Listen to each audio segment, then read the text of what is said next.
Buenas noches, bienvenidos a Viaje al Centro de la Noticia. Por una década, el financiamiento de la política en Chile fue un asunto oscuro, resuelto por boletas ilegales o por aportes reservados legales entre empresas y políticos. Los casos Penta y SQM han echado luz sobre prácticas irregulares, eventuales delitos incluso, pero hasta hoy poco y nada sabíamos sobre la otra cara de la moneda, las donaciones secretas amparadas por la ley de empresas a campañas y partidos políticos. Hoy ese velo de misterio se levanta.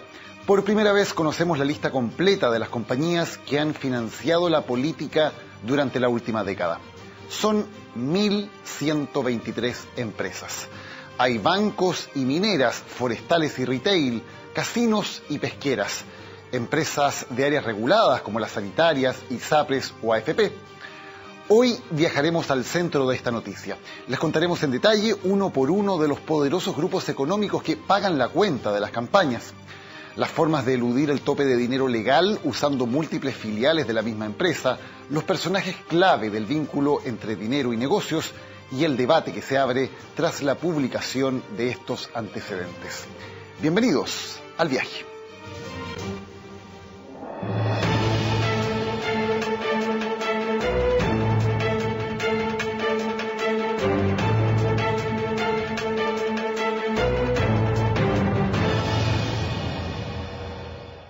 Enormes sumas de dinero reciben candidatos y partidos políticos a través de estos aportes reservados, una forma de financiamiento a la política que ha generado fuertes críticas, especialmente en los últimos meses.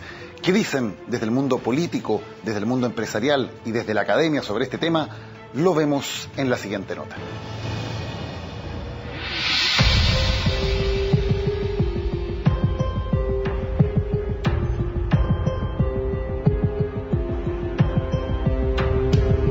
Es una forma de comprar votos. Suena crudo dicho así, pero eso es al final. O sea, le pago a algunos candidatos a favor de que voten algunas leyes que me favorecen. ¿Por qué una persona jurídica o una empresa hace donaciones cuando el propósito de la empresa es el lucro? Yo lo he dicho siempre y lo repito ahora, las empresas no votan y no tienen por qué financiar campañas. Así ocurre en todo el mundo, así ocurrió antes, se transparentó, se hizo una ley, se establecieron mecanismos, límites, formas, contabilidades. Por lo tanto, creo que tenemos una muy buena ley. Haya o no haya aportes de empresa, si los hay, que sean transparentes. Los aportes reservados están cantando su última canción. Y creo que los aportes de las personas jurídicas también están cantando su última canción. Obviamente los gastos reservados tienen que desaparecer, es algo que se trató de hacer en el pasado, hubo oposición, no se logró y creemos que ha llegado la hora de sacarlo de la legislación. Esto de que las empresas no puedan hacer aporte pareciera ser que le pegan los cachos a algunos. Hemos financiado, ¿no es cierto?, a candidatos a través del mecanismo que contempla la ley, que son los aportes reservados. Jamás he llamado a un parlamentario para pedirle que vote de tal o cual sentido, ¿no es cierto?, en un proyecto. Jamás. Yo soy partidario de que no haya aporte reservado ni aporte anónimo, sea de 10.000 pesos, 200.000 pesos, ¿no es cierto?, porque se dice que bajo 10 UF se podría... No, nada. Evidentemente que sale la sospecha, la duda de las personas de decir, bueno, a esta persona, ¿quién lo hizo diputado? ¿Quién le dio los aportes que permitieron que existiera? Por lo tanto, ¿a quién le debe su lealtad?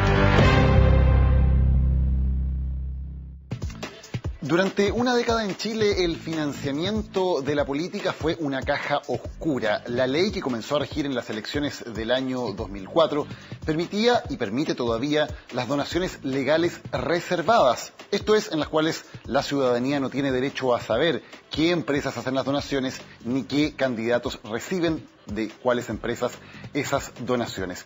Sin embargo, en el marco de una investigación, decidimos ir por una vía indirecta para lograr estos datos. Concretamente, pedimos al Servicio de Impuestos Internos el listado de las empresas que desde el año 2004 en adelante han hecho uso de la franquicia tributaria que les permite descontar de gastos las donaciones hechas para política. Impuestos Internos, por ley de transparencia, entregó la información y esa es entonces la primera lista que se conoce completa sobre las empresas que han donado a la política durante la última década. Vamos a revisar cuáles son los principales datos que emergen de esta investigación. Son en total 1.123 empresas. Esa es la cifra total, 1.123 de todos los ámbitos de la actividad. Hay eléctricas, mineras, pesqueras, AFPs, ISAPRES, bancos y mucho más. Los 18 mayores grupos económicos de Chile, todos ellos, sin ninguna excepción, hacen aportes a las campañas por medio de múltiples empresas. Esto es importante. Hay un tope legal que es de 247 millones de pesos por tipo de elección o por partido durante un año electoral. Sin embargo, si un grupo económico tiene varias empresas donantes o si una empresa tiene varias filiales, es decir, personas jurídicas distintas que hagan donaciones simultáneamente, pueden sobrepasar con mucho ese tope que está establecido por la ley.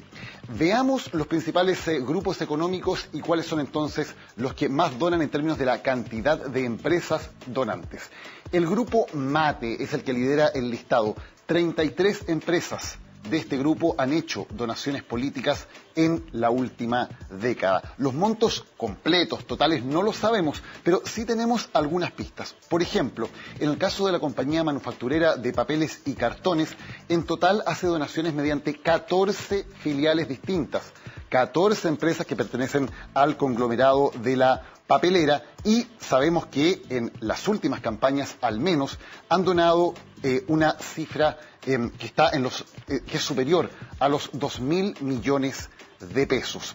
En el caso de Colbún, que también es parte del grupo MATE, también se registran donaciones, y sumando Colbún y la papelera solo en algunos años específicos, no tenemos las cifras totales, dan al menos 2.287 millones de pesos como parte del grupo MATE. El grupo Luxich, el mayor grupo económico de Chile, tiene un total de 18 empresas que realizan donaciones. Están entre ellas el Banco de Chile, por ejemplo, la CCU, entre muchas otras. En el caso de Minera Los Pelambres, conocemos un acta del directorio en la cual se especifica que en el año 2013 se aprobó una donación de 825 millones de pesos. Esto es una cifra de una empresa en una elección. Recordemos que son 18 empresas y con donaciones que se han repetido durante toda la década en distintas campañas. El grupo Angelini, lo revisamos ahora, tienen, como vamos a ver en esta gráfica, un total de 16 empresas que han realizado donaciones. Entre ellas se cuentan, por ejemplo, 7 filiales distintas de Celulosa Arauco. El grupo Solari Cuneo del Río, vamos a revisarlo a continuación, tiene un total de 20 empresas donantes, especialmente del ámbito del retail. Por ejemplo, los 8 malls del grupo Mall Plaza, hay 8 empresas donantes. También en algunos casos conocemos montos. El año 2013, el directorio de Falabella aprobó una donación por 80 millones de pesos, y ese mismo año el directorio de Sodimac aprobó una donación por 196 millones de pesos. Sigamos con otros grupos. El grupo Penta es perfectamente conocido que hubo una operación por medio de donaciones irregulares mediante boletas. Sin embargo, Penta también utilizó esta vía secreta pero legal de los aportes reservados, y lo hizo con un total de 14 empresas de su conglomerado que han hecho aportes políticos. Las más consistentes, que aparecen haciendo aportes en prácticamente todas las campañas, son sus ISAPRES, Banmédica y Vida 3, con aportes constantes entonces a las campañas políticas. Otra empresa muy relevante, Enersis, aprobó en el caso del año 2013 1.274 millones de pesos. Y en el caso de una de las filiales, el encargado de repartir los dineros por parte del directorio fue Jorge Rosenblut. Rosenblut ha estado en la noticia en los últimos días porque en esa misma campaña él tuvo también un rol de recaudador del lado de la campaña de la entonces candidata Michelle Bachelet. Vemos que Rosenblut, por lo tanto, estuvo en ambos lados del mesón en esta relación entre empresa y política. Por un lado, por una empresa era el encargado de repartir las platas, y por el otro, por el de una candidatura, la de Michelle Bachelet, estaba encargado de recaudar, de pedir dinero. Él dice que así lo hizo, por ejemplo, en el caso de SQM. Hablemos precisamente de SQM. ¿Qué pasa con las donaciones legales? También las hizo la empresa controlada por Julio Ponce a través de todas estas filiales: Salar SQM, Soquimich Comercial, SQM Potasio, SQM Nitratos y SQM Industrial. Todas ellas realizaron donaciones. Según ha dicho el actual gerente general de la compañía, Patricio de Solminiac, ante la Fiscalía, el aporte total habría sido levemente superior al $1.000.000, $1.100.000 para las campañas. Sigamos viendo otros casos. Las empresas de Sebastián Piñera también han realizado donaciones durante los últimos años a través de 3 empresas distintas. Una de ellas es Inversiones Santa Cecilia, vehículo de inversiones de Sebastián Piñera, que ha hecho donaciones en campañas desde el año 2008 hasta 2013. Lo llamativo es que en estas últimas, Sebastián Piñera ya era presidente de la República. En esa condición, entonces, una de sus empresas, Inversiones Santa Cecilia, estaba haciendo aportes a candidaturas. Y uno de los aportes fue a Evelyn Matei, entonces candidata presidencial de la Alianza. Por lo tanto, Inversiones Santa Cecilia realizó aportes a la candidata Evelyn Matei, aportes que están encuadrados según la ley, pero que hasta ahora eran reservados, secretos para la ciudadanía. No solamente en ese caso, hubo varios casos en los cuales entonces Inversiones Santa Cecilia hacía aportes a candidatos. También a través de Bancard, otra de las empresas, otro de los vehículos de inversión de Sebastián Piñera, se hicieron donaciones, en ese caso en las elecciones municipales de 2008, cuando Piñera aún no era presidente. Y lo mismo se hizo con Chilevisión, el canal de televisión en la época en que Sebastián Piñera era el dueño. Esto ocurrió en las campañas de 2008 y 2009. Solamente en la época en que Piñera fue dueño, ni antes ni después, hubo donaciones de parte de este canal, Chilevisión, a campañas políticas. El 2009, el propio Sebastián Piñera fue candidato presidencial. No tenemos la información, no lo sabemos, es que si acaso hubo autodonaciones, es decir, si la empresa de Piñera podría haber aportado teóricamente a su propia candidatura o podría haber apoyado también otras candidaturas en aquella elección. Bueno, este es un breve resumen de los principales grupos económicos que están entonces en el financiamiento de las campañas políticas. Pero hay también algunas áreas de la actividad que son especialmente importantes por las consecuencias que tienen. De ello vamos a hablar ahora con Macarena Morales. Maca, ¿cómo estás? Bien, buenas noches, Daniel. Claro, hemos hecho una selección para saber si es que efectivamente lo que tú explicabas, aquellos grupos económicos que han financiado a los candidatos tienen eventualmente algún interés en las decisiones que toman los políticos, es decir, si es que las decisiones que se toman en la esfera, en el mundo político, impactan en el mundo de sus negocios. Vamos a ver si existe esta relación. Para eso hemos hecho una selección, porque la verdad es que son, tú lo decías, los 18 grupos económicos a través de sus distintas empresas y sus distintas áreas de negocio los que financian a la política. Por lo tanto, vamos a elegir algunos ejemplos de ello y vamos a hacer la vinculación, y si es que tú también me ayudas para que quede más claro, vamos a hacer el vínculo, en este caso con la ley de pesca, Corpesca, Horizon, que pertenecen precisamente a el grupo Angelini. Vamos a ver... Ahí está, entonces el grupo Angelini tenemos entonces relaciones con Horizon y con Corpesca, dos actores importantes, dos pesqueras importantes. Recordemos que hubo un debate muy relevante sobre la ley de pesca. Básicamente el debate era si las actuales empresas pesqueras que dominaban el mar chileno iban a tener como indefinidas esas concesiones o si se iba a abrir algún mecanismo de licitación o de participación. Evidentemente para los incumbentes convenía que la situación siguiera en sus manos. Exactamente, esa es la llamada ley de pesca y que tanta polémica generó. Y aquí podemos destacar algunos de los datos importantes. Hemos traído a colación las fotos de los hermanos Saldívar, vinculados directamente con Roberto Angelini, y hay que destacar algo, la vinculación de uno de ellos, el fallecido Adolfo Saldívar, es desde muy temprano, incluso a través de sus negocios privados. Es por eso que muchos solicitaban que tal vez ellos se deberían haber inhabilitado a la hora de votar esta llamada ley de pesca. Otro de los temas relevantes... Perdón, para quedarnos en eso, hay además una querella que fue admitida a tramitación. Hay una querella que fue admitida a tramitación, una querella que lideran también pescadores y organizaciones ciudadanas. Lo que se investiga es si es que efectivamente hubo cohecho y soborno en este caso. Vinculado con lo mismo, Marta Isasi, exdiputada, ella, hay que destacar lo siguiente, es investigada también por supuestos sobornos a través del pago a su asesor por 25 millones de pesos, y ahí la vinculación que se hizo o no respecto a la votación de la ley de pesca. Nosotros solo reflejar que hay algún interés respecto en la decisión que se toma en el mundo público y respecto al impacto que tiene en el mundo privado. Son decisiones del Congreso que tienen directo impacto en los negocios entonces de estas pesqueras. Aquí hay que diferenciar, evidentemente el caso de Marta Isasi es distinto porque aquí hay bastante claridad en términos de que se le pagó a un asesor de ella 25 millones de pesos en la tramitación de la ley de pesca, donde ella además estuvo de acuerdo con las principales indicaciones presentadas entonces por estos grupos. Exactamente, eso hacemos la distinción, y lo que tú ya decías, esta querella por distintas organizaciones y pescadores que fue acogida a trámite. Pero seguimos realizando las vinculaciones, ¿te parece?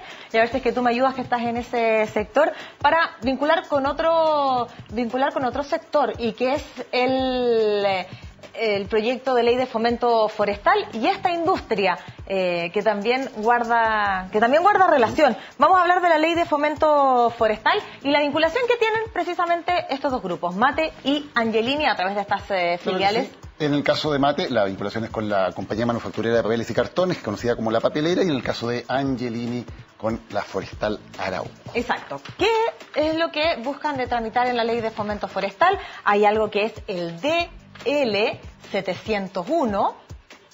¿Qué dirá el DL 701? En la Junta Militar aprobó precisamente este decreto ley que posibilita la plantación de monocultivos de eucaliptus y de pino a través, cierto, de un aporte que hace ahí el Estado. Hay un proyecto entonces que es de la ley de fomento forestal, donde claramente hay intereses para aquellos que controlan básicamente este negocio. Este proyecto de ley de fomento forestal, que dentro de otras cosas también va a regular aquello, se encuentra paralizado en la Comisión de Agricultura en el Senado a la espera que el Ejecutivo pueda poner algunas indicaciones. Por lo pronto, este DL 701, vamos a ver si se prorroga su vigencia, lo que hacía es facilitar las plantaciones de estos monocultivos de eucaliptus y pino, lo que finalmente permite el negocio de la papelera. Claro, ¿por qué es importante recordar esto? Porque las forestales son probablemente de las empresas más activas en términos de utilizar una serie de filiales para aportar a campañas. Con esta investigación hemos visto, por ejemplo, que en el caso de la compañía manufacturera de papeles y cartones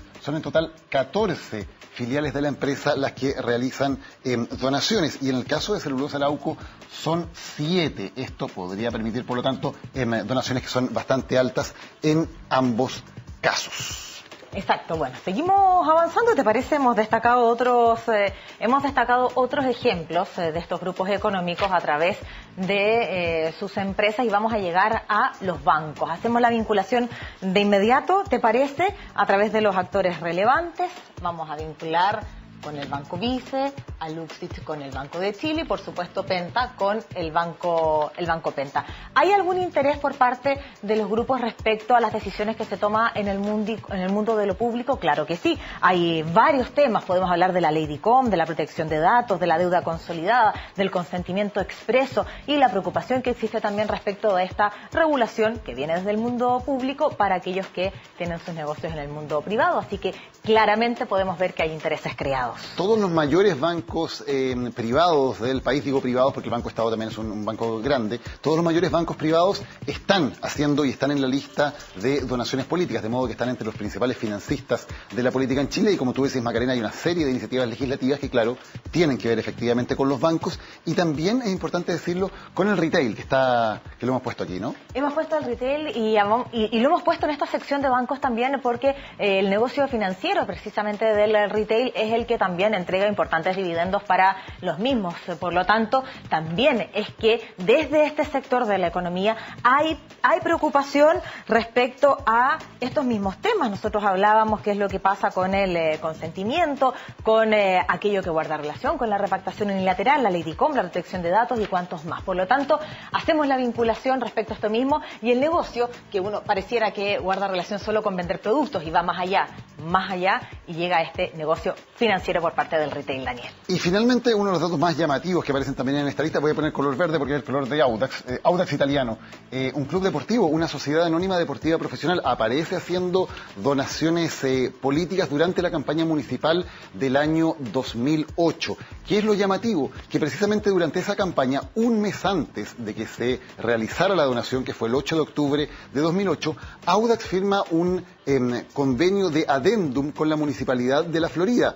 ¿Por qué? Por esa foto que tenemos ahí, por el Estadio Bicentenario de la Florida, que estaba pronto a inaugurarse, uno de los estadios más modernos de Chile, y que se le entregaba el uso del estadio a Audax en un decreto, en un convenio que luego fue invalidado por la Contraloría por considerarlo irregular. Era necesario haber hecho una licitación y el entonces alcalde Pablo Salaquet se saltó las normas al hacer esa licitación. Hubo financiamiento de parte de Audax a campañas municipales también en aquella ocasión, en el momento en que lograba un acuerdo conveniente y que finalmente fue considerado irregular por la Contraloría para lograr el uso del Estadio Bicentenario de la Florida, un estadio construido con recursos públicos. Claro, y lo que decía, lo que guarda relaciones con la investigación, y es un dato súper clarificador, es decir, lo que permitía esta firma era utilizarlo como acomodato, es decir, todos los beneficios del estadio económicos iban en beneficio directamente del club deportivo. De la Sociedad Anónima Deportiva en este caso, porque además es una sociedad con fines de lucro. El único caso muy llamativo de una sociedad anónima deportiva profesional haciendo aportes a la política. Maca, muchas gracias por habernos acompañado hoy. Buenas noches, Daniel.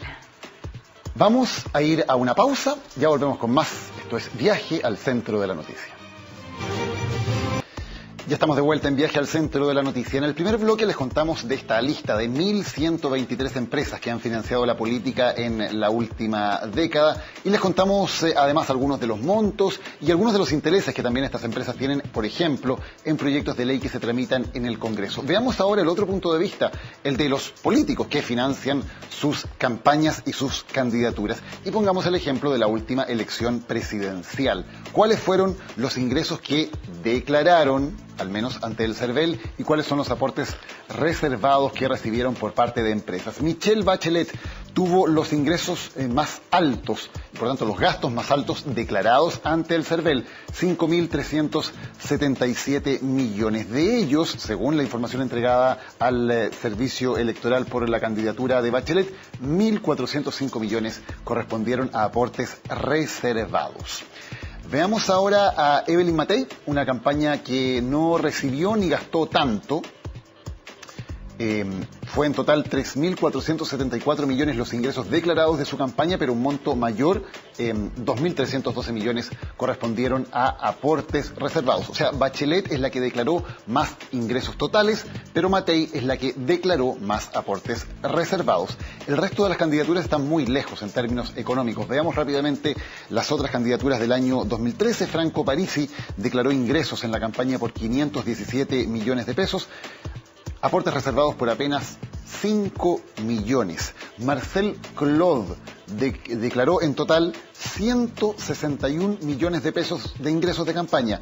Aportes reservados, 0. No declaró absolutamente nada. Ricardo Israel, todavía más económica la campaña, 55 millones de pesos. Aportes reservados, 0. Marco Enríquez Ominami, en total 745 millones de pesos en ingresos de campaña. De ellos, un porcentaje importante, 239 millones correspondieron a aportes reservados. Luego tenemos a Roxana Miranda, también una de las campañas que menos ingresos declaró, solamente 60 millones, nada de aportes reservados. Alfredo Sfer, el candidato ecologista, con 135 millones de pesos, aportes reservados también 0. Y finalmente el candidato Jocelyn Holt, quien tuvo ingresos declarados por 94 millones de pesos, de ellos 19 millones correspondieron a aportes reservados. Como ustedes ven, enormes, gigantescas diferencias de recursos entre los candidatos, más todavía si sumamos lo que se aportó en la segunda vuelta.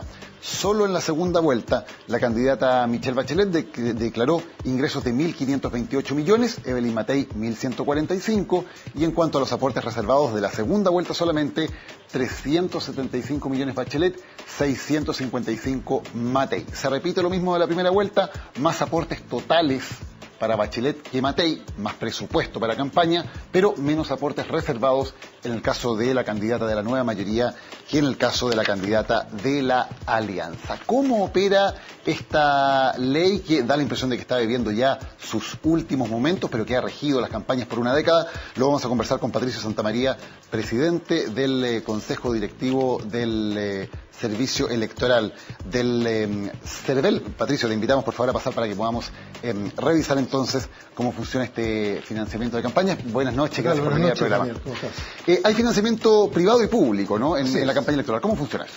A ver, la legislación estableció un financiamiento público que se da en general en todas las campañas, pero salvo la presidencial, donde los partidos reciben un aporte o un anticipo de parte del fisco, que son 15 milésimas de unidad de fomento o 1,5 centésimas de unidad de fomento por el número de votos obtenidos en la última elección de diputados, que posteriormente se reliquida al final de la campaña sobre la base de 3 centésimos por los votos efectivamente obtenidos en la elección respectiva. Hay anticipos y reembolsos. En general lo que hacen los candidatos, por ejemplo, es pedir un crédito bancario pensando en cuántos votos más o menos pueden obtener y cuál es el reembolso que van a lograr luego, ¿no? Claro, lo que pasa es que respecto de los candidatos probablemente tales no hay anticipos. En los candidatos solamente está el reembolso y son reembolsos de facturas, créditos por pagar en definitiva. Por eso entra el crédito bancario, facturas o boletas impagas. Este es el lado público. Veamos el lado privado. ¿Qué fuentes de financiamiento privados tienen los partidos y los candidatos en campaña? Y va a aparecer en la gráfica los distintos tipos de aporte privado.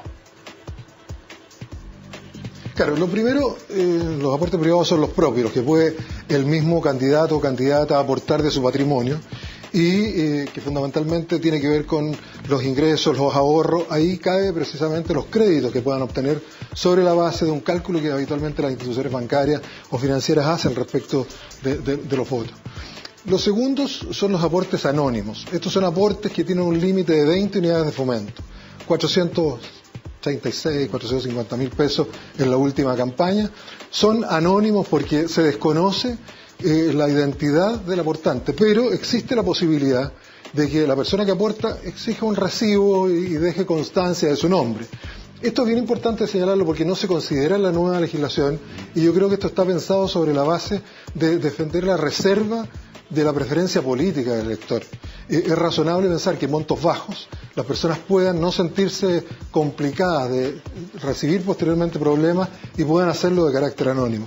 El tercer tipo de aporte del que estamos conversando, el aporte reservado, es un aporte que no puede superar el 10% del total del gasto y no puede ser superior a 1.500 unidades de fomento en el caso presidencial. Son reservados y ¿cómo se hace? Las empresas respectivas o las personas, en la última elección presidencial hubo del orden de 309 RUT. Yo en eso siempre lo he enfatizado, no empresas, RUT, y de los cuales cerca de 300 eran empresas y otras personas naturales, que depositan en una cuenta del servicio electoral el monto determinado. Y posteriormente concurren al servicio electoral y de manera reservada señalan los o las candidatas que van a recibir estos aportes y los montos específicos. Nosotros como servicio electoral revisamos que efectivamente se mantengan dentro de los límites establecidos, los montos máximos establecidos, y el viernes de cada semana podemos arreglar un poco o esconder los aportes precisamente para mantener la identidad. Eso es lo teórico, y no tenemos la obligación de avisarle el total de los aportes o los depósitos que hicieron para el respectivo candidato. Podemos jugar con un porcentaje determinado. O sea, para que quede claro, el candidato no es informado oficialmente de qué empresa le aportó. Nunca. Otra cosa es que haya canales informales o vínculos informales por los cuales esa información se dé. Claro, otra cosa que exista una situación de esa naturaleza. Entonces, eso el día viernes. Y el día lunes, muy temprano, en la cuenta del candidato o la candidata se hace este depósito. La idea es que hacemos con el remanente, que podría pensar que se queda el servicio electoral o el fisco. No, la idea es que si a la semana siguiente hay aportes de otras empresas, vayan sumando un todo, pero fue una buena idea, creo, del legislador para mantener cierta reserva de del aporte. Y esos aportes reservados son favoritos de las empresas, digamos, para hacer esos aportes a ciertos candidatos, sin que por lo tanto el público en general sepa cuál es el aporte. Pero están los públicos también, que son menos usados, ¿no? Claro, los públicos son menos usados y son todos los que exceden a los reservados, ¿no es cierto? O los que exceden también de los anónimos. Aquí hay una cosa bien especial, y a veces cuesta entender la ley. Yo creo que la próxima ley, la presidenta Bachelet se comprometió en un artículo transitorio de la Ley de Transparencia y Fortalecimiento de la Democracia que se está actualmente tramitando, en codificar, hacer un código electoral. Ojalá que se haga de manera lo más sencilla posible, que hasta el último ciudadano o ciudadana de este país entienda las cosas y no haya que contratar un estudio de abogados para interpretar esta ley. Los públicos son, por ejemplo, el límite total que una empresa puede aportar en una campaña presidencial a un candidato son 2.000. Vamos a ver de inmediato esa gráfica con precisamente cuáles son los límites de los aportes por cada donante en el caso de los candidatos presidenciales. Por ejemplo, vamos a la siguiente gráfica, que es la de los candidatos presidenciales y el máximo, que es de 2.000 UF, que son 45 millones de pesos. Si podemos revisar, por favor, la siguiente gráfica. Así es. Son unos 45 millones de pesos actual. Eso es lo máximo que una empresa le puede dar a un candidato determinado. Claro, un candidato determinado.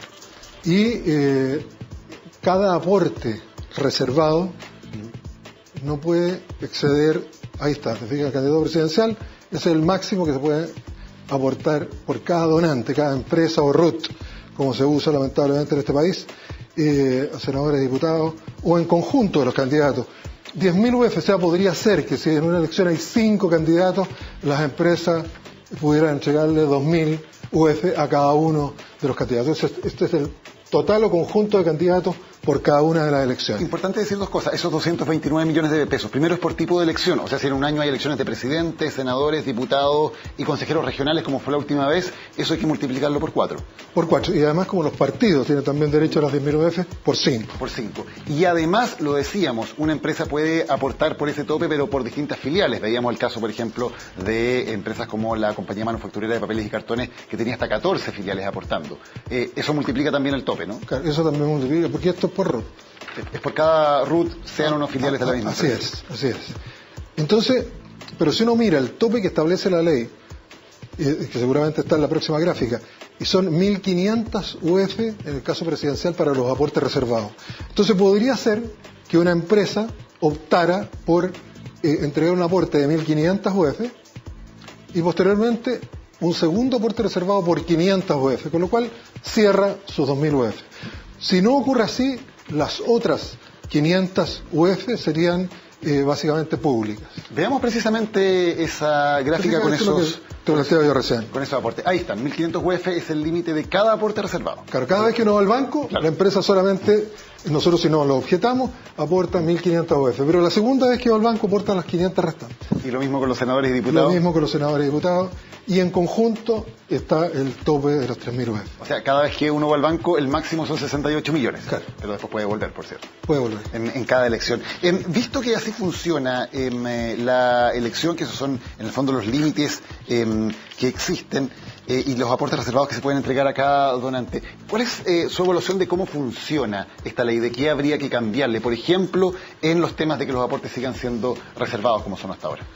A ver, yo creo que aquí, sin duda, todos los aportes que se hacen a través del servicio electoral son los que no necesitamos que declaren los candidatos, sino que son los que precisamente tenemos mayores posibilidades de controlar. Eso lo sabemos nosotros porque lo recibimos en nuestra cuenta y lo depositamos nosotros en la cuenta del candidato o candidata. Es decir, cualquier error es fácilmente detectable. No así los otros tipos de aportes, donde el aporte anónimo es un listado, aporte anónimo, un monto determinado, nos preocupamos que no exceda, esas son las facultades que tenemos del monto que establece la ley, y lo mismo respecto de los aportes públicos, cuyos montos ya vimos. Yo diría que aquí, si tú me permites, Daniel, tiene que haber un cambio en cómo entendemos el tema, porque cuando hablamos de financiamiento yo creo que tenemos que hablar primero del gasto que se pretende cubrir, y hoy día la campaña está muy marketizada. Son campañas caras, son campañas que nosotros hemos pedido, por ejemplo, la Comisión de Constitución, Legislación y Justicia de la Cámara de Diputados, que reestudiemos el concepto de propaganda. No puede ser que un cartel que tiene una cara, habitualmente con unos años menos, muy photoshopeada, donde no está el espacio del partido o el símbolo del partido, que a veces se omite o incluso se esconde, sea la lógica que llene de carteles y de papel y de basura al final nuestras comunas. Entonces, creo que si uno piensa que hemos planteado un nuevo concepto de propaganda. Queremos plantear, en el artículo 2 de la ley, se establece propaganda o publicidad. Creo que la publicidad en temas políticos no cabe, menos en una democracia representativa. Y por último hay un tercer punto que también genera muchos gastos. Yo recuerdo un candidato que hablaba de 300 corderos, etcétera. Hay una letra que establece una especie de cohecho institucionalizado y legal, que son las erogaciones o donaciones que el candidato puede hacer a organizaciones, personas naturales o jurídicas con fines, comillas, culturales, deportivos, artísticos, etcétera, etcétera. Esas donaciones que van directamente a grupos o a personas, a electores, creo que deberían ser eliminadas. En otras legislaciones están eliminadas. Entonces hoy día la propuesta del gobierno que establece que todos los aportes van a ser a través de una plataforma web del servicio electoral resuelven bastante el problema. Lo que sí, a mí no me tranquiliza, quiero plantearlo, que se establezca que todos los aportes son públicos. Yo creo que en esto hay que ser realista, porque eso va a llevar a muchas personas sencillas, modestas, que no quieren revelar su preferencia política, que hoy día tienen la reserva constitucional que les permite que se mantenga en reserva su afiliación política, que se van a ver, en definitiva, van a evitar hacer este tipo de aportes. Entonces yo creo que hay que establecer los aportes a través del servicio electoral, pero con la posibilidad de un tipo de aporte anónimo. Patricio Santamaría, presidente del Consejo Directivo del CERVEL, muchas gracias por habernos acompañado hoy. Gracias, Diana. Muchas gracias. Vamos a la pausa, ya volvemos con un debate aquí en Viaje al Centro de la Noticia. Ya estamos de vuelta en Viaje al Centro de la Noticia. Para debatir, para conversar sobre este tema, nos acompañan Harald Beyer, director del Centro de Estudios Públicos CEP. Muchas gracias por acompañarnos hoy. Buenas noches. Buenas noches, gracias por invitarme. Y Giorgio Jackson, diputado de Revolución Democrática. Muchas gracias también por acompañarnos. Buenas noches, Daniel. En primer lugar, ¿qué reflexión les cabe de los antecedentes que se conocen ahora? 1.123 empresas en total, alta presencia de todos los principales grupos económicos del país. ¿Qué te parecen esos datos, en primer lugar, Giorgio? A ver, yo creo que de partida felicitar la investigación. Yo creo que es algo importante que se transparente, sobre todo ahora que vamos a empezar a probablemente legislar para cambiar el sistema de financiamiento, es conocer cabalmente cómo se ha ido estructurando este sistema de financiamiento de campañas desde que se promulgó la ley hace un poco más de 10 años hasta el día de hoy. Y de esa manera entender mejor cómo fueron las implicancias y quizás algunos vacíos que pudo haber tenido y otros cambios estructurales que tengan que hacerse a la legislación en materia de financiamiento de empresas. Pero así que, nada, es bastante, se podía inducir que los grandes grupos económicos estaban todos presentes. Lo interesante es ver que lo hacían a distintas filiales y ver cómo estructuraban esto, pero nada, yo creo que es súper bueno como antecedente para las reformas que se vienen. Harald. Me parece bien, o sea, hoy día existe un mecanismo legal para que las empresas puedan aportar a la política. Me parece positivo que aporten a la política y eso indudablemente que tiene una serie de ventajas desde el punto de vista del funcionamiento de las democracias. Hay una vía legal, de hecho todos los problemas que hemos conocido no es porque se haya financiado por la vía legal, sino que por vías irregulares. Esto demuestra que el sistema está funcionando, que las empresas, que hay muchas empresas que donan regularmente a la política, y yo creo que eso es positivo por distintas razones que podemos discutir después. Veamos al tiro el contrapunto entre ambos. ¿Es positivo? Yo creo que no. Y yo creo que es interesante que podamos debatir esto. Es súper legítimo tener distintas posturas, pero creo que las empresas de partida no son sujetos que tengan derecho, o sea, no son personas que tengan derecho a votar. Y la verdad es que no solamente por el hecho de no tener voto, es porque tampoco tienen una preferencia política clara. Las empresas, más que tener una ideología, que cualquier persona es legítimo que en una democracia tenga una ideología distinta, tienen más bien intereses corporativos. Y cuando las empresas manifiestan sus intereses corporativos a partir de tener que candidatos puedan tener mayores posibilidades de salir electos porque tienen más financiamiento y accediendo a una franquicia tributaria, o sea, es decir, que todos los chilenos pagan parte de esa donación que hizo esa persona, a mí me parece que no es sano para la democracia porque se presta para que posteriormente se capture la democracia por estos grupos económicos que tienen finalmente poder de incidencia sobre lo que se legisla. Mire, en el mundo 7 de cada 10 democracias permiten la donación de empresas privadas, 7 de cada 10. Y eso por una buena razón. La democracia es un bien público. Todos nos beneficiamos de que la democracia funcione bien, que sea competitiva, que haya muchos candidatos, y eso requiere financiamiento. El financiamiento público sabemos que siempre es escaso porque la población detesta el financiamiento público para la política. El financiamiento privado permite que haya competencia, que haya nuevos candidatos. Casi todos los candidatos nuevos se financian con aportes privados porque el sistema público no les entrega financiamiento a ellos. Que sean las empresas tiene un riesgo. ¿no es cierto? Los riesgos son corrupción, extorsión, pero esos riesgos se pueden limitar con una buena regulación. Yo creo que ese es el problema. Ahora, respecto de la beneficio tributario, yo creo que eso es incorrecto en la legislación chilena, eso se podría corregir, no hay ninguna razón para que haya beneficio tributario. De hecho, cuando nosotros hicimos una propuesta en esta línea en el CEP hace muchos años, pedimos que las empresas no reciban beneficio tributario por donar a la política. Creo que esa es la acción correcta. Ahora, en estas 7 de cada 10 democracias, casi todos aceptan la donación con beneficio tributario. Ahora, yo creo que eso es incorrecto. ¿Y qué pasa con el tema de la transparencia? Vale decir que hoy no se sepa, porque hoy no podemos saber, ahora lo hemos sabido por una vía indirecta, pero según la ley no se puede saber qué empresas donan, ni qué montos, ni a qué candidatos. ¿Es correcto que la transparencia es un instrumento, y no siempre es positivo, porque uno quiere evitar extorsión y corrupción. Por eso que uno quiere proteger, por ejemplo, los aportes de las personas. Ojalá que sean reservados. ¿Por qué? Por una razón muy simple, porque el político puede eventualmente extorsionar a esa persona. La única forma de protegerlo es que el aporte sea reservado. Y esto también se aplica, yo creo, que a las personas jurídicas. La lógica es la misma. Y por lo tanto a mí me parece que es un buen instrumento para evitar corrupción y extorsión. De hecho, cuando se supone que son irregulares los financiamientos, ¿por qué ocurre eso por fuera del sistema? Porque el sistema que tenemos impide en estricto rigor que exista extorsión y corrupción. Mira, yo ahí también estoy en desacuerdo de que es bueno que se planteen los distintos puntos de vista, porque no solamente las empresas, que puede ser que en 7 de cada 10 democracias eso pase, no por eso tiene que pasar acá. La promesa de una democracia es el poder distribuido de manera equitativa en toda la ciudadanía para dirigir los destinos de un país. Y creo que eso no se cumple cuando hay alguien que incide más en quienes pueden salir electos, en este caso a través de solamente el poder económico. Pero con respecto a la transparencia, yo creo que eso tiene que ser un principio que rija en una democracia de aquí en adelante, sobre todo porque no se ha cumplido el de los aportes reservados, que esto sea realmente secreto. O sea, es utópico, ni siquiera utópico, es naive en una palabra gringa, sino que es como ingenuo pensar de que la gente no sabe quién le está financiando. Hay campañas que se han registrado de la última elección, donde candidatos a diputados o senadores podían recibir hasta el 90% de su financiamiento o el 99% de su financiamiento vía aportes reservados. Y es bastante... No hay que tener dos dedos frente para entender que un candidato es imposible que planifique una campaña, que se arriesgue con el gasto, pensando que tiene el conocimiento sobre el 1% de su financiamiento. Entonces, yo creo que acá no hay que sacar la suerte entre gitanos y decir que fracasó ese sistema, que la gente abusa de ese sistema y que no funciona. Y por lo mismo debiese ser la transparencia la que permita que los ciudadanos digan, ok, esta persona está financiando a este otro, entonces vamos a tener cuidado y vamos a hincar el diente cuando esta persona le esté pidiendo favores o cuando se legisle en torno a esa materia. Yo creo que eso es lo que más beneficia el bienestar social, o sea, el bien público del interés social. Es bueno recordar, yo creo, las palabras de la presidenta. La presidenta reconoció que ella recibió aportes reservados y al mismo tiempo dijo, no sé quién me donó. Y eso es efectivamente lo que busca este sistema.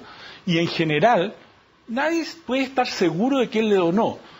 Por mucho que la empresa pueda ir y decirle, yo le doné a usted, pero la verdad es que no le puede demostrar que le donó. Y eso le da suficiente independencia al político. Y eso es lo que uno quiere. Y el otro objetivo que uno quiere con este sistema es que no haya extorsión. Si en muchas democracias los políticos extorsionan a las personas que donan o a las empresas que donan, y por eso uno quiere que sea reservado, porque es una forma de proteger al donatario, por así decirlo, ¿no es cierto?, al donante, perdón, de la extorsión que le ejerce el político. Entonces yo creo que tiene enormes ventajas. De hecho, hay un académico americano muy prestigiado y que no es precisamente una persona que sea pro empresa, Bruce Ackerman de la Universidad de Yale, que ha defendido esto. En Estados Unidos hay muchos académicos defendiendo esta idea. Y de hecho escribió en el Financial Times hace algunos años atrás que tal vez el mecanismo chileno puede ser tan importante como fue en su momento el voto secreto en el mundo. Yo creo que tiene una gran ventaja este mecanismo y no hay que menospreciarlo. Hablando de proteger, ¿cómo se protege a la ciudadanía de que los grandes grupos económicos, por medio de una serie de filiales de sus principales empresas, tengan un peso desmesurado en el momento de financiar las campañas y las elecciones, que es lo que se ve en algunos estados? Las campañas en Chile son razonables en términos de sus costos. Cuando uno mira, por ejemplo, la campaña del 2003 y considera los core, los diputados, los senadores y los presidentes, gastamos $100 millones. Eso es lo que se declara. Que es un número razonable, es lo que se declara, lo que conocemos, ¿no es cierto? De ese financiamiento, un tercio viene de aportes reservados. O sea, no es que sean fundamentales los aportes reservados en términos de definir una elección. Todo lo demás viene de otras fuentes. ¿Y cuánto viene, porque la cifra exacta, cuánto viene de aporte público, es decir, de devoluciones? De aporte público, tengo los datos, digamos, pero no recuerdo exactamente. O sea, los aportes reservados son 36%, los aportes anónimos 3%, los aportes propios 4%, los aportes privados de carácter público 9%, el crédito financiero 14%, el reembolso fiscal 26%, la franja de televisión 8%. Porque yo creo que es interesante porque... Los números, nosotros tenemos una matriz de ingresos bastante diversificadas desde el punto de vista de lo que es la acción política. Al punto que voy es que todo lo que discutimos en las primeras dos preguntas tenía que ver con el modelo actual y las cosas, falencias buenas o malas. Y Harald ha sido una premisa con respecto a que no sería positivo que el fisco, porque es impopular. Pero yo creo que si ya estamos invirtiendo, por ejemplo, el año pasado si tomamos el 26%, más la franja electoral, que será un 8%, o sea, más de un tercio, ya lo financia el fisco, ya lo financiamos todos los chilenos. ¿Por qué no reducir el gasto electoral, que hoy día es una de las propuestas, y hacer que ese financiamiento sea público? Y que todos puedan acceder a un financiamiento más equitativo, porque todos sabemos que el que tiene más financiamiento tiene más chances de poder llegar a la ciudadanía. Entonces, yo al menos creo que es mucho más sensato que logremos tener un debate nacional y decirle a la ciudadanía, mira, hoy día ya estamos gastando un tercio de todo lo que se gasta en política. ¿Por qué no disminuimos, por ejemplo, a la mitad de lo que estamos gastando hoy día, ponemos límites y fiscalización más efectiva, y cada 4 años nos desembolsamos 50 millones de dólares para tener una democracia alejada de los intereses corporativos? Por una razón muy simple, porque nosotros queremos que la democracia sea competitiva también. Y los candidatos nuevos, ¿cómo los vas a financiar? Porque esos no tienen acceso a financiamiento público. Con este mismo mecanismo. No, pero que sea asociado a las pero es mucho más riesgoso, apuntar, porque no saben cuántos votos van a sacar. Y necesitan hacerse conocidos, necesitan invertir mucho. Si don Pedro Torres, digamos, quiere ser candidato y quiere desafiarte a ti en Santiago, ¿cómo se hace conocido ese candidato? Tiene que invertir. Bueno, con franja electoral, con franja radial, con mecanismos que permitan... También, pero tiene que estar con presencia, y la presencia cuesta dinero. Por eso que no son tan pocos los países que permiten que financien los privados y que financien las empresas, porque hay que equilibrar, ¿no es cierto?, competencia con accountability, por así decirlo. Nosotros queremos, por ejemplo, un país como Francia, que es uno de los pocos países que no tiene financiamiento privado, tiene muy chico dedicado a las personas. Ese es un país donde no hay competencia política mayor. Seguimos discutiendo en la izquierda entre Ségolène Royal y François Hollande, que además fueron matrimonio, ¿no es cierto? Para que veas tú lo poco renovado. En la derecha es Sarkozy, la familia Le Pen controla el Frente Nacionalista hace 30 años. ¿Dónde está la renovación de la política? Si no hay financiamiento privado, no hay competencia. Es que todo depende de cómo tú pongas los incentivos al momento de la elección, porque la competencia, desde mi punto de vista, y el desafío a los establecidos, siempre ha sido el principal argumento, y yo creo que no es un argumento suficiente para legitimar estas otras prácticas que lo que hacen es exacerbar las desigualdades y la preponderancia de quienes tienen más recursos para poder escoger los candidatos, para poder influenciar posteriormente en las políticas, y eso, en definitiva, perpetúa un sistema que beneficia a una minoría y mantiene a la mayoría, en el fondo, en Chile tenemos pisos razonables de igualdad. Daniel mostraba en la primera parte del programa, y mostraba que, por ejemplo, la presidenta Bachelet había gastado más que la candidata Matei.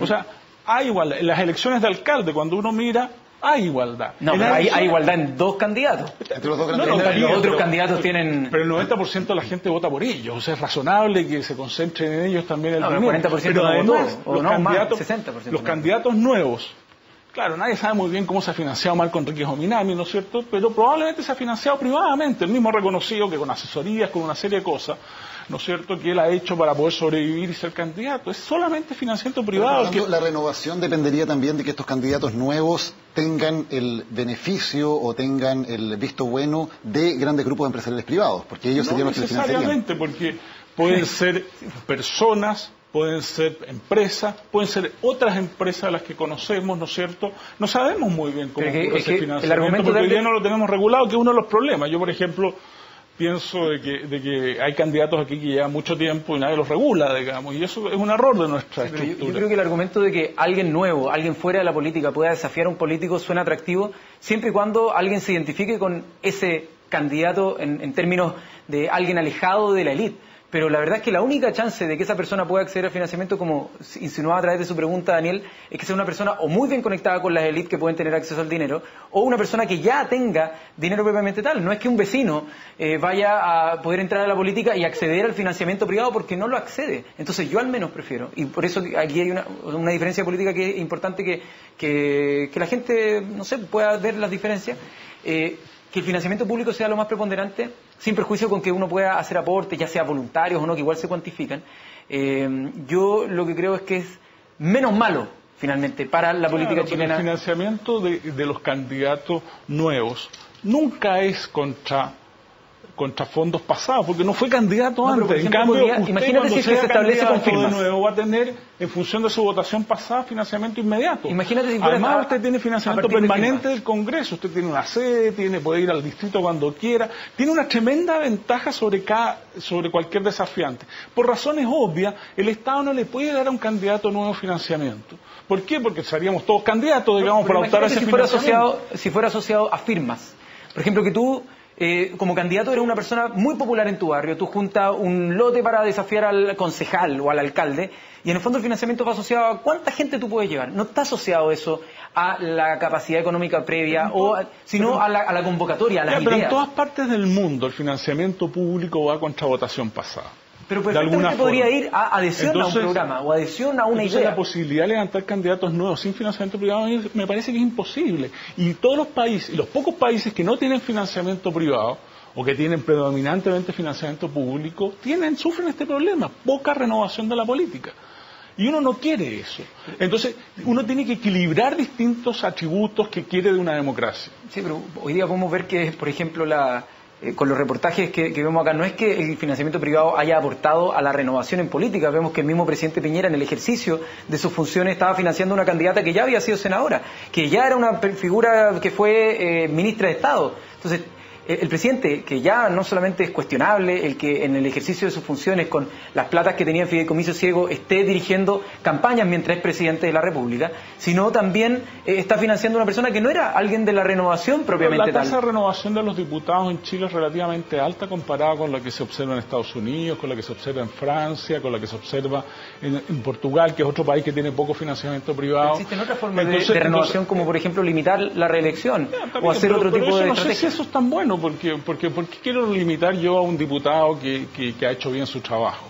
No tengo claro que sea conveniente para la democracia. Entonces aquí queremos perfeccionar la democracia, yo estoy de acuerdo. Podemos buscar un nuevo equilibrio entre financiamiento privado y financiamiento público, pero además estamos cambiando el sistema electoral, estamos cambiando los distritos, queremos cambiarlo todo. Me parece que es imprudente. Muy amplia, por cierto, que no se ha agotado. Y Harald Beyer, Giorgio Jackson, muchas gracias por habernos acompañado en Viaje al Centro. Y que siga el debate. Muchas gracias y espero que nos inviten de nuevo para que sigamos el debate. Por cierto, se nos hizo poco el tiempo. Gracias a ustedes por habernos acompañado esta noche. Muy buenas noches y acompáñenos la próxima semana en un nuevo Viaje al Centro de la Noticia.